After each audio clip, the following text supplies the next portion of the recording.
the truth.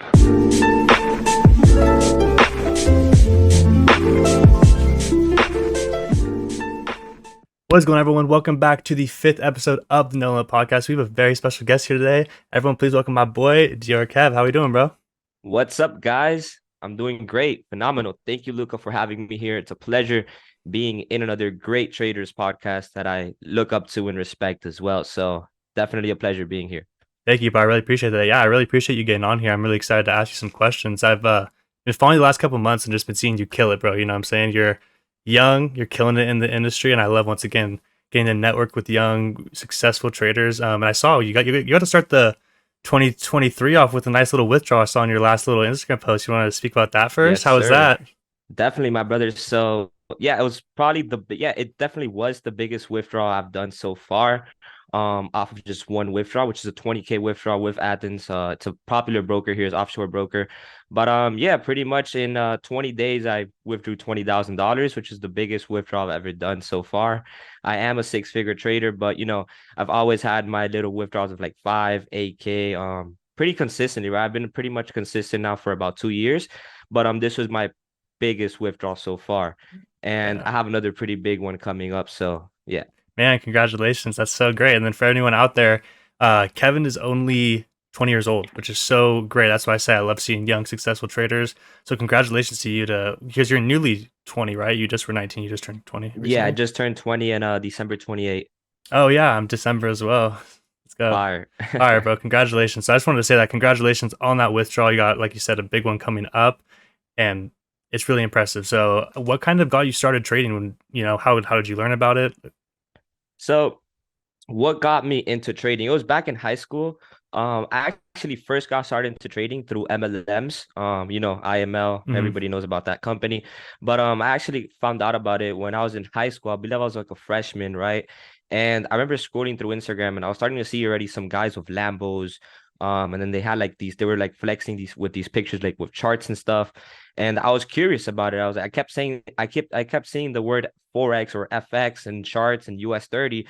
And as a high school freshman, I was like, how are these people getting money? And I'm over here working every single day at fast food for like $9, $8 an hour. And I'm seeing some other young people straight out of high school with no college degree making this type of money with Lambos. And I'm young, I like cars, and I'm from Miami, so I kind of like that flashy lifestyle too.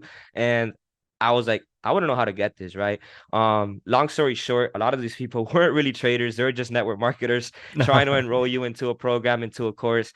And I got into it, which at the end of the day, I'm also grateful for it because it allowed me to kind of learn how to network. I started developing some personal development, which I didn't have before, like reading books, Mhm. changing the way I thought, like Think and Grow Rich is one of my favorite books. The Secret, The Law of Attraction. So my mindset definitely changed. I started to surround myself with six-figure earners, seven-figure earners, a bunch of millionaires.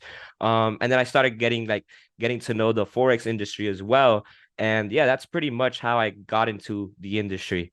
Nice. And then what made you kind of get out of the or so you said that you heard from these MLM people, but like was there mentors, or what made you actually get started? Was there a course you took or someone you kind of looked up to that you were following? So how exactly did I join MLM?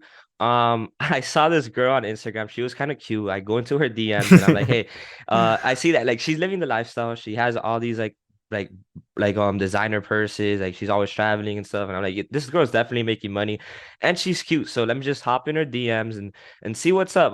She can enroll me, right? Hmm. So I joined her. I joined IML through her, and then that's basically how I got enrolled. And then I was doing the whole building thing where I was like recruiting people, like selling them the course and stuff. I got all the way to like making up to like $2,000 a month with that company. But at the end of the Hmm. day, it was like a job, right? And Yeah. and you weren't trading. You're just basically a marketer, right? You're just selling a course, which is definitely a very important skill to have if you're an entrepreneur, right? You got to learn how to sell, Hmm. right? But I wasn't really trading, and it was up to like a year after that where I really wanted to learn how to trade because I started to see people like Lambo Raul, Daniel Savage, Mamba, all these really big traders, which are not network marketers, are actually traders. Hmm. And I was like, damn, I want to be like them, right? They're all young, they're living the lifestyle, and I want to be like them, right? So I started studying by myself, took a lot of L's in the beginning, right? Especially because I literally got into the charts trading NAS 100 and US 30, and you know how volatile those pairs are, right? So that's literally how I learned how to trade. I was just trading those, scalping them at New York Open at 9:30 a.m.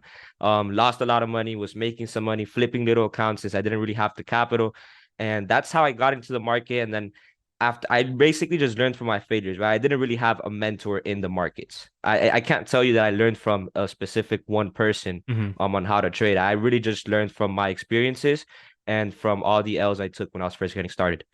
That's great, bro. So just getting right into it, what kind of gave you the motivation to get past those L's and keep going and trading? Because a lot of us know that a majority of people quit in the first 6 months of learning how to trade. What made you keep going?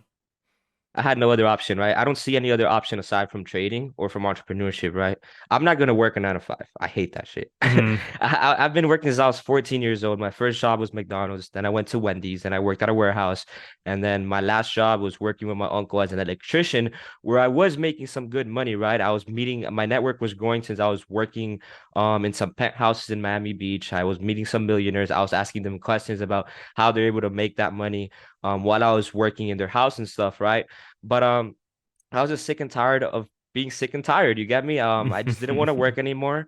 And yeah, I decided as there was no other option, right? It's either I get rich in the charts or I die trying, like 50 Cent said. So I love that. Did you take any big L's off the bat? That I like could big learning say lessons? I remember I had funded an account with like $500. I grew it up to like 7K.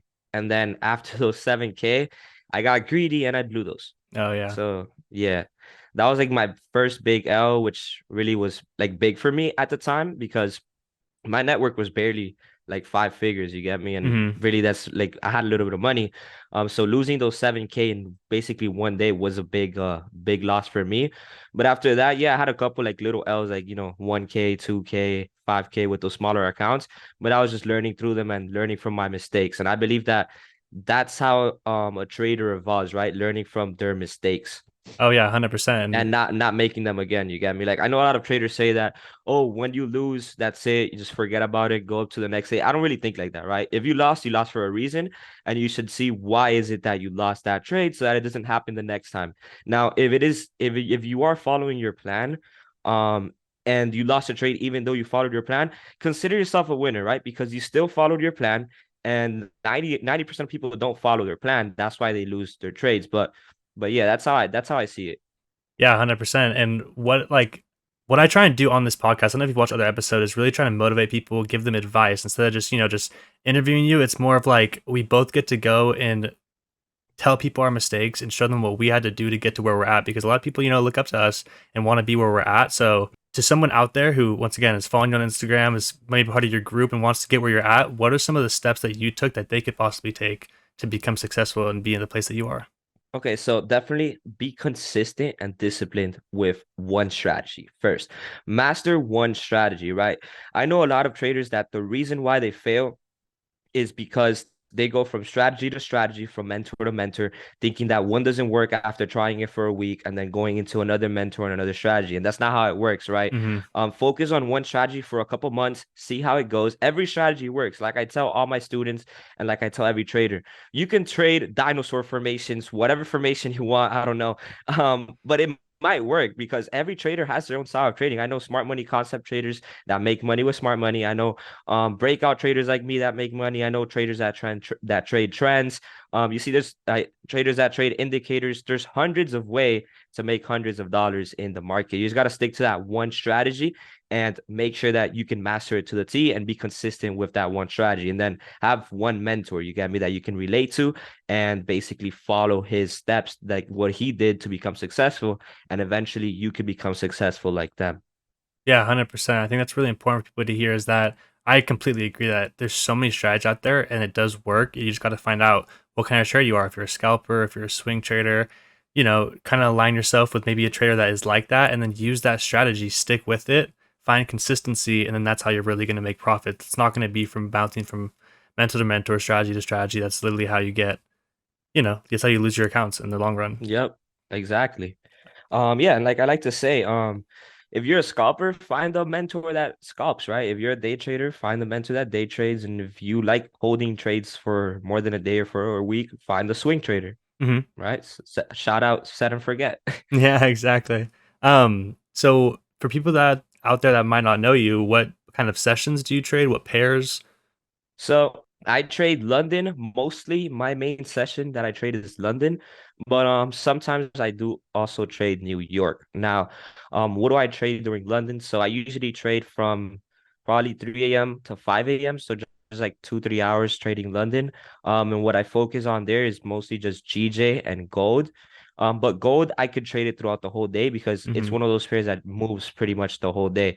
But I really like how it moves during London, right? And I like Hmm. to really compare it with GJ because they're inverse. Most of the time, with what I've noticed is when GJ goes up, gold goes down, or the opposite. You get me? So I kind of use that as another confirmation, another confluence to enter on trades.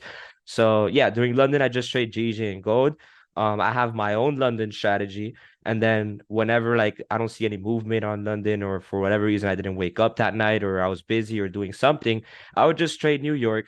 And then during New York, I have my own New York strategy where I mostly focus on indices, right? So US 30, NAS 100, and probably gold as well. Hmm. So yeah, and I trade New York from like 8 a.m. to 10 a.m. Okay. If you had to kind of dumb down your strategy a little bit, not, not give everything, what kind of would you say you look for? So I definitely use both fundamental analysis and technical analysis, but I'm mostly for my London strategy, I'm mostly a breakout trader where, I try to find those key levels. I do my top-down analysis from the bigger time frames to the smaller time frame. So from the bigger time frame, mark up my trends, like, where price is overall going, if it's going up or down. So I start marking up my trends. Then I look for those areas of support and resistance or areas where the market has respected most of the times. Usually, it's a better confirmation if they're psychological levels or not. I have both of my SMAs that I also use to kind of tell me where price is going or where trend is going as well. And then I sometimes use some other indicators. I'm trying not to use indicators as much anymore since I don't really like too much noise in the charts and they can give you false signals sometimes. But yeah, I like trading naked trading, naked charts just with my two SMAs. But sometimes if I do have to use an extra indicator, I have this really nice strategy with my Bollinger Bands. Hmm. And then sometimes I would use a MACD for volume as well. But yeah, I don't even use indicators as much. And then basically I trade breakouts, right? I go to the smaller time frames like the 1 hour or the 30 minute if I'm day trading or if I'm live trading to be able to catch that precise sniper entry off of a breakout of any of my key levels. So that's kind of like how my London strategy works. Okay. And then, in your opinion, what was your turning point on your journey? Because, it's not easy to come up with a strategy for each session, do all the stuff that you've done. What was it in your journey that you kind of found success and you were like, things started kind of clicking for you? When did things started clicking for me, right? So I'd say after like a whole year of failing and blowing accounts, I was tired of losing money. So I was like, I really have to just focus here, lock myself in my room for hours and really see how to make this work, right?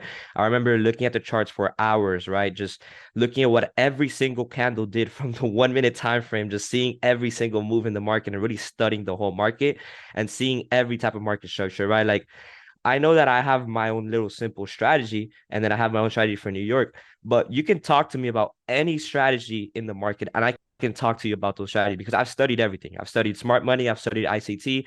I know how to trade with the fibs. I know how to trade with basically almost anything in the market. Just because I don't use it doesn't mean they're not effective. But like I said, there's hundreds of ways of trading. You just gotta find the one that works for you the best.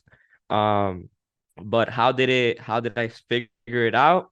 Like I said, bro, just focusing, locking myself in the room for hours and really figuring it out until I found out the one that really worked for me since I didn't have a mentor to really guide me or tell me which one is the right one. Hmm. Totally. Yeah. In your opinion, how important is psychology in your trading journey? And do you have to, or here, I'm gonna re-ask that question. Like, hmm, how important is psychology for you? And then if you had to do it percentage wise, do you think it's like 80% psychology, 20% trading? Um, like what would you have to Facts. say? Psychology is it's more important than the technicals. It's super Hmm. important, right? If you have a messed up psychology, you're never gonna be profitable in the long run, right? You might be a little gambler, make some profits in the short term, right? In a day, flip an account. But if your psychology isn't there, you're not. There's no way that you're gonna make money in the long run. 100%. Psychology is super important, and I'd say it can be 80%, 90% psychology, right? Hmm. Super, super important. It's more important than a strategy because you can have a strategy that works, but I mean, if your risk to reward isn't there and if your psychology isn't there, you're not gonna make money. You can have a 90% win rate with your strategy, but if your psychology and your risk to reward isn't right, you can still lose money. Yeah. What are some things that you do before you trade to make sure your psychology's all there? Things that I do before trading. So I like to meditate a lot, just to have a clear mind. So I meditate for like 10, 15 minutes, just to get a clear mind, kind of focus, kind of get ready for the charts.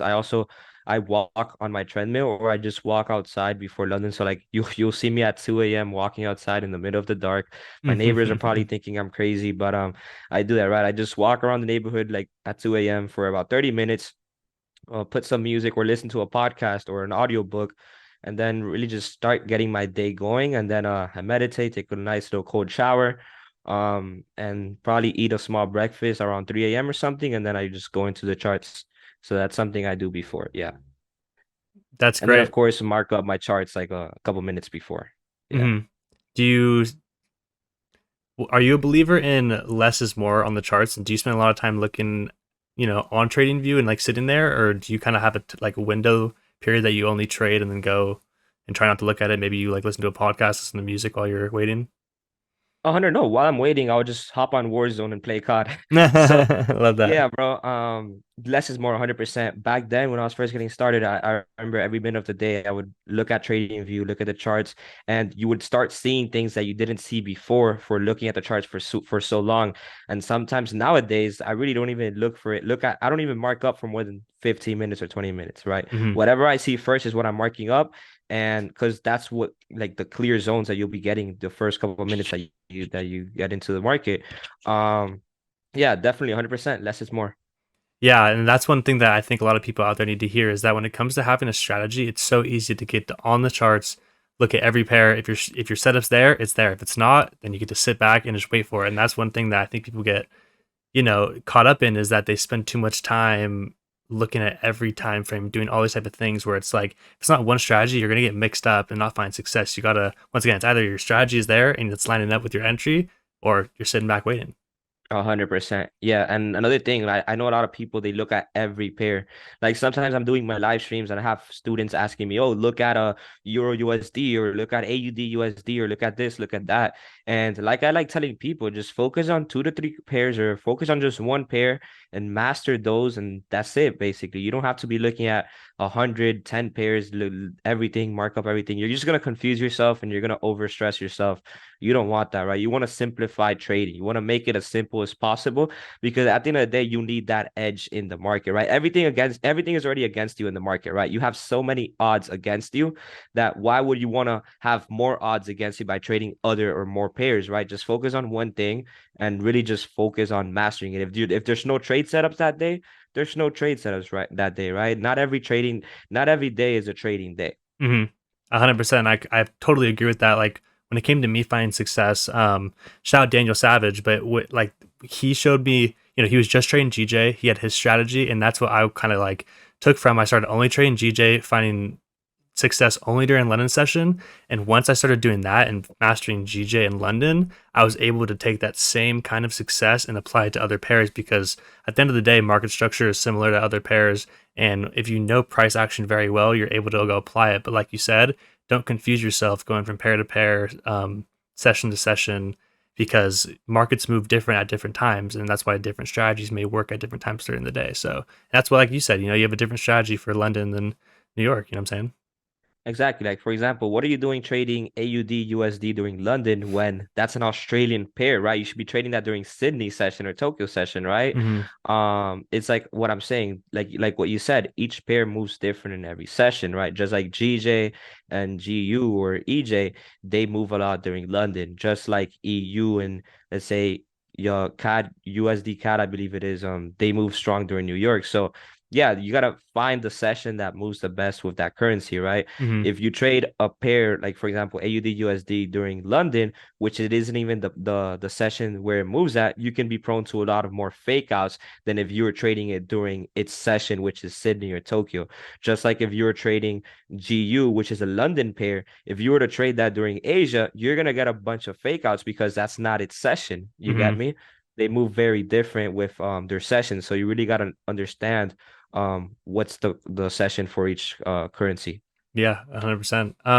Earlier you kind of mentioned your live streaming and stuff. Do you want to kind of talk about what you kind of do? You have a Telegram and you do a couple other things. Do you want to kind of talk about that? Yeah, so I'm a pretty big entrepreneur.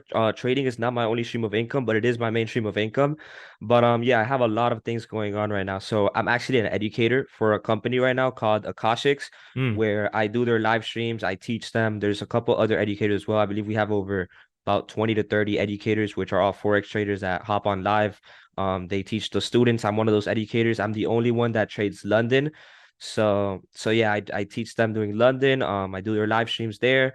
I have my own Telegram, my own community where I have basically my own community. I send out signals, I send out PDFs, I do some Zoom webinars, basically market outlooks on Sunday, and I have my own classes as well. Recently been getting started with YouTube, but it does feel like a job, so I've been kind of lacking with the posts there, but I'm trying to get it with YouTube. I have TikTok where I'm pretty consistent there. I post a lot of clips and stuff from podcasts, from interviews, from things like this. And then I believe your brand is very, very important. So I'm hmm. also like really, really big on Instagram as well. Yeah.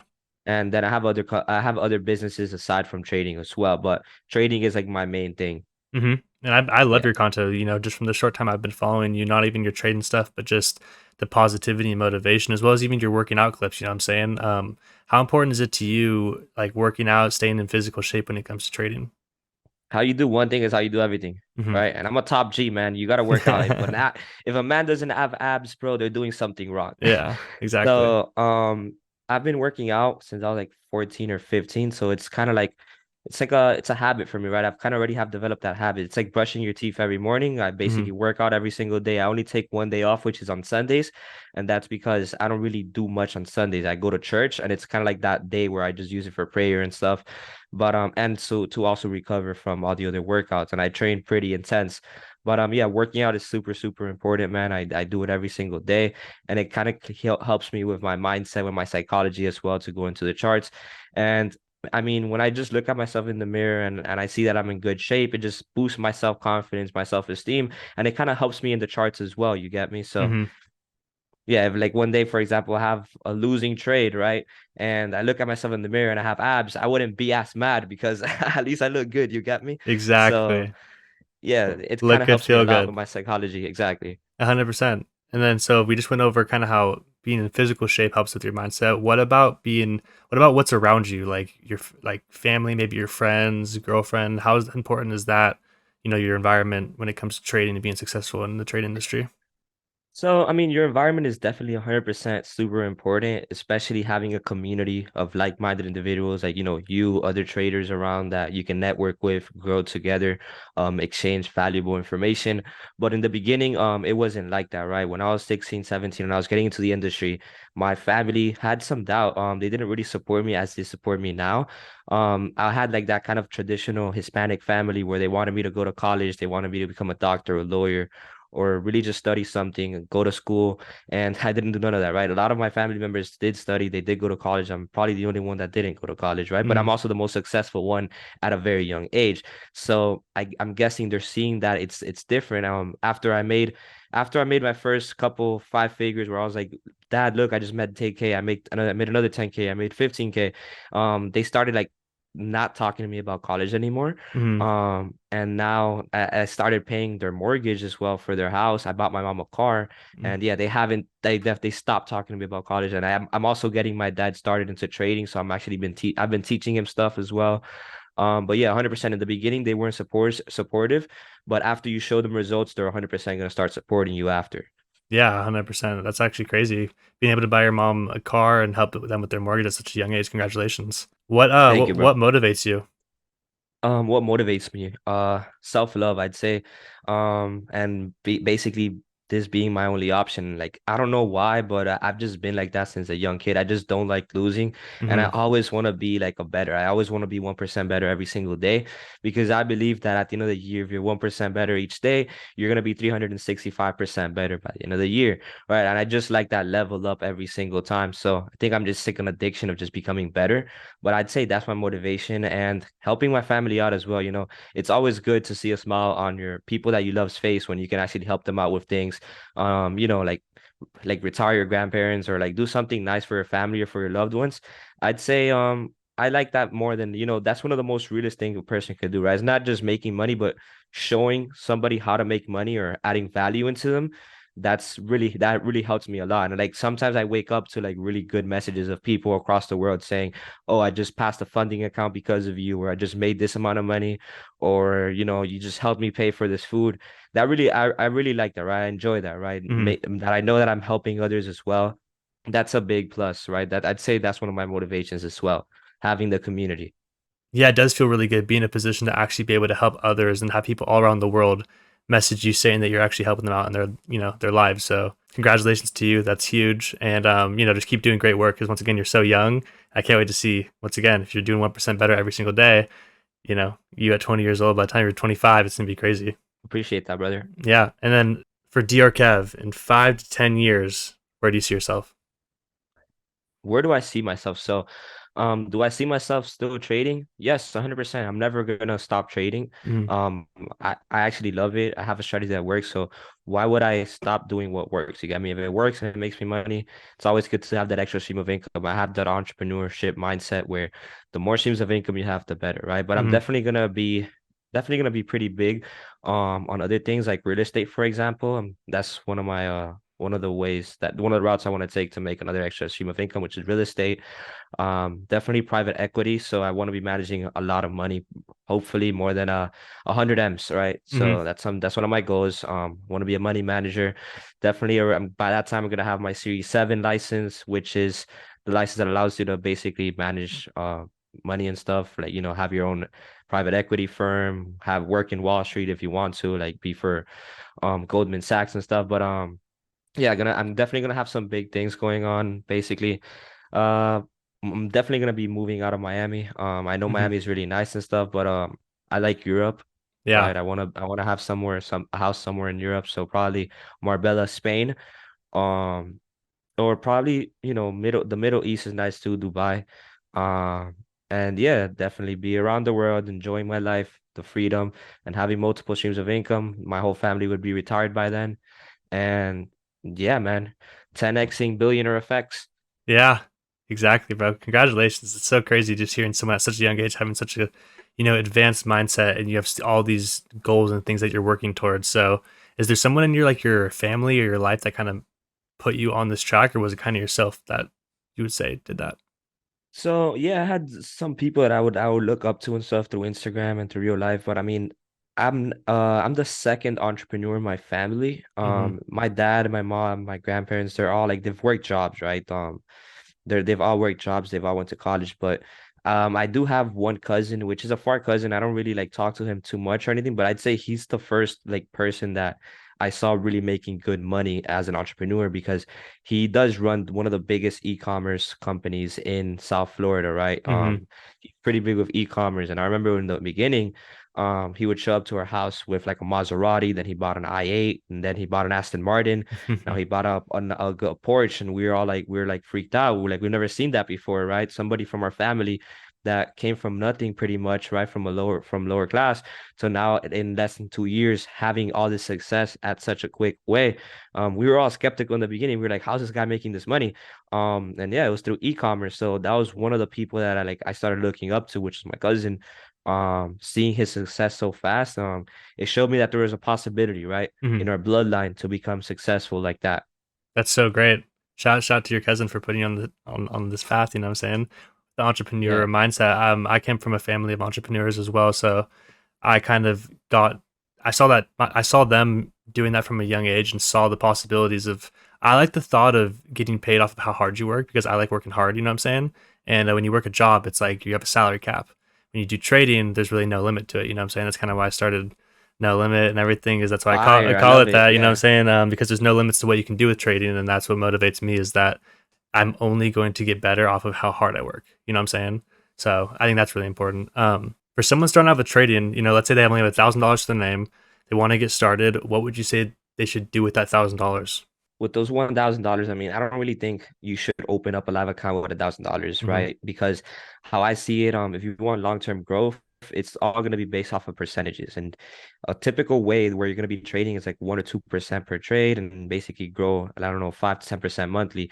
And that's really not a lot of money that you're going to be making monthly with $1,000. So I definitely would invest it into education, invest Mm-hmm. it into probably mentors, courses, books, things that you would kind of learn from. And then or you can also get into like a prop firm a couple months after, once you already have a strategy and once you've already basically grown 10% on demos and stuff, and you already basically already understand how a strategy works, you have your psychology, everything set, then yeah, you can definitely invest into like a 25K or a 50K account, which is probably like $200, which is not a lot of money. See how that goes, and then if you pass it, congrats, you know, you're already funded 25K, right? Not a lot of people are funded. So yeah, but definitely $1,000 is really not a lot of money to start a live account. I'd say if you want to start a live account, at least have 10K, right? Mm-hmm. To kind of see some good monthly returns. Yeah, 100%. And treat that 10K like it's a small account. Don't be risking it at $500,000 because that's just Exactly. how you're gonna blow your small account. And that's what people kind of do with these prop firms, at least in my opinion, is they try to trade a $100 account. They risk a lot, don't have proper risk management, blow it. Try to go to like a prop firm account to make the bigger money, have the same kind of bad habits, and then they don't find success with that. You know what I'm saying? So, what is your opinion on prop firms? You know, platforms for me are great. I'm currently funded as well with Leveled Up Society. And then I was funded with my Forex funds, but not anymore. Mm-hmm. But yeah, I'm right now funded with Leveled Up Society, 200K funded with them. They work, man. They're great. And I'd say for people that in the beginning that don't have the capital, right? I know a lot of people don't have 50K, 100K, 200K that they're willing to risk and put it into a broker. You know, it's a big come up for a lot of people, right? Mm-hmm. Knowing that a company is going to lend you some money to trade with. You just gotta follow the rules. 100%. It's great. You know, if with a 100K account, you're able to make 10% every month. You're basically making $10,000 a month. By the end of the year, that's six figures that you're already making. What do I recommend doing with that money? Well, I'd say split it 50-50 and then put half of it in a live account and start funding up a live account Mm-hmm. slowly until you have about like $20,000 or $50,000 in a live account, where then you can kind of replace your prop firm, or you can keep trading on your prop firm and also trade on a live account. But 100% prop firms are great. And I'd say, yeah, you should. If you don't have the money, it's a great way to trade. You get me? At the end of the day, you're only risking $600 and you're trading with 100K in Mm-hmm. comparison of you trading $100,000 of your own money that you could potentially blow. Yeah, 100%. And that's why I always recommended people. And like going back to what I said about the $1,000 invested thing, I say the same thing about, you know, invest in education, save that money, do a demo on FTMO, and then if anything, like you said, do $200 towards a 20K, a low, you know, funding challenge to maybe get funded that type of money. Because in my opinion, prop firms teaches pretty good risk management, actually teaches you good rules. But then at the end of the day, with those payouts, you do got to go fund your live account to actually, you know, once again, get away from that. You know what I'm saying? So one thing I did watch from your last podcast that I really did like you talking about that I started doing, you know, probably like a year ago, that you talked about was treating trading like a business. You know what I'm saying? Because if people don't, you had a good quote. You said something like, if you treat it like a side hobby, then you're gonna get the reward as like a side hobby. So you want to talk about that? Yeah, 100%. Yeah. I mean, yeah, like you said, if you trading like a business, it's gonna pay you like a business. If you trade it like a hobby, it's gonna pay you off like a hobby. You gotta Mm-hmm. be serious about it, man. I know a lot of people that just they stay with their job. They have so many things going on, and then they do trading, but it's not even 20 or it's not even 10% of everything else that they do. So you're really not gonna be get paid out to your full potential, which you could potentially make if you were to be trading it like if it was your main thing, right? Mm-hmm. Like I said, I'm an entrepreneur. I have multiple businesses, but out of my all my other businesses, I still have trading as my main income because it's what pays me out the most and is what I enjoy doing the most, right? There's nothing better than waking up, just logging into your setup, looking at your charts, making $5,000 right there and just going back to sleep or going on with your day, right? There's nothing better than that. Yeah. So yeah, 100%. You got to treat it like a business. And then if you're good with trading, I know a lot of people just remain trading, right? And really all they do is trade. If you have that entrepreneurship mindset and you're always thinking about having an extra stream of income, turn it into a business as well, right? Make your own signals chat, make a course, probably do a YouTube channel as well. And your network is also going to be growing from that as well because you're going to have already other venues coming in as well. Yeah. Do you want to touch on any other businesses you have going? You keep talking about these other ones. I'm kind of curious what you have going on besides trading. So I got Instagram growth businesses, content creation and stuff. I also have e-commerce. I have two e-commerce stores as well. And then I'm an ambassador for a couple of fitness companies as well. And I basically earn commissions off of selling fitness related materials and stuff. I'm gonna become a coach as well. So kind of help people get the results, right? If they want to lose weight or they want to bulk, gain muscle, kind of get them to their potential with their body. That's That what I got going on. Yeah. That's amazing, bro. Yeah, using your skills in different type of industries, to actually be able to also start a business from them. Because at the end of the day, trading is just a small piece of the pie. And there's all these other things you could be doing. So, like I said previously, I love your workout videos. It obviously motivates me. You post a lot of motivational stuff. So just keep going, bro. I really appreciate you coming on, talking with me, and everything. Before we get out of here, do you just want to talk a little bit more advice to just new traders out there that are maybe struggling getting started trading, that just don't have the motivation to keep going? 100%. So one advice that I can give traders to keep going is don't quit, right? Hmm. You're gonna have a lot of adversity coming in. You're gonna have a lot of failures, people that won't believe in you, but you got to prove yourself that you are that person that you say you are, right? You got to Yeah. keep on going, become that person that you wish to become. When you were a small kid and you wanted to be a superhero, become that superhero that you wanted to be as a little kid, right? Be Hmm. that person that you wanted to be. And there's really no limit, like your brand, on what you could become, right? Just become better, right? Like, for example, take it from me that I lost a lot of money in the beginning.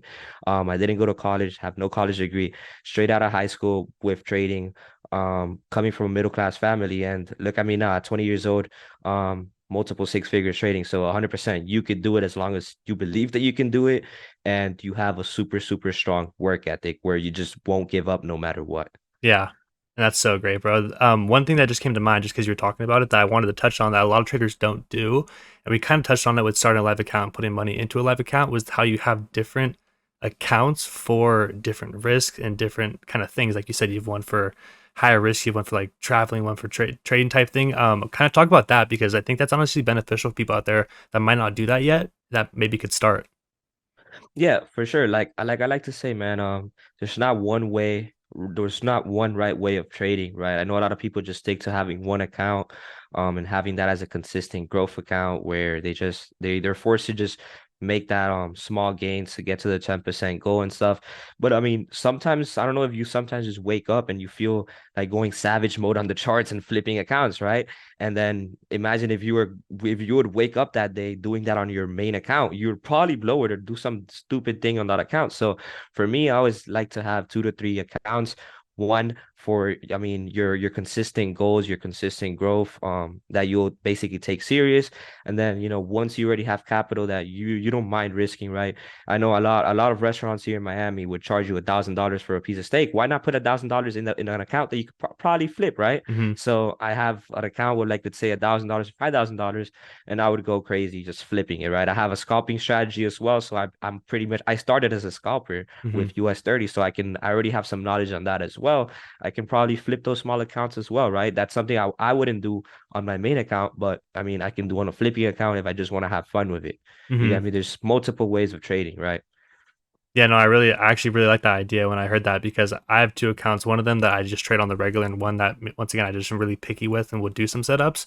But I like the idea of having like separate little live accounts that you can be a lot more risky with, like flip accounts, scalp accounts that you can kind of mess with. Because at the end of the day, Yeah, 100%, man. yeah, If you have the skill to do it, and I mean, you don't mind being negative like half, like 50%, 80%, and like you're good with that, go for it, man. yeah, I know a exactly. lot of people have that talent and that skill where they know how to flip accounts.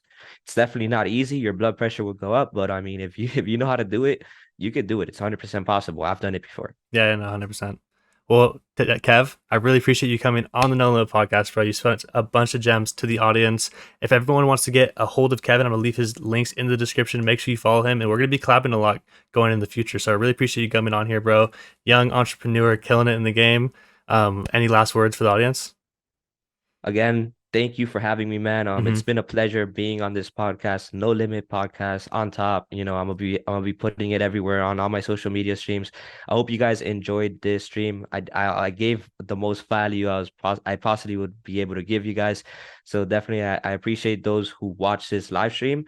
And yeah, we'll definitely be collabing more in the future. You have amazing content. You're another great trader, I believe. How old are you? 23. You're 23. You're another young trader as well. So definitely we're going to be doing some collabs in the future, man. Exactly. Thank you so much, Kev, for coming on. Everyone, shoot him a follow and stay tuned for the next episode. Thank you, boys. See you guys in the next one. Peace. The truth.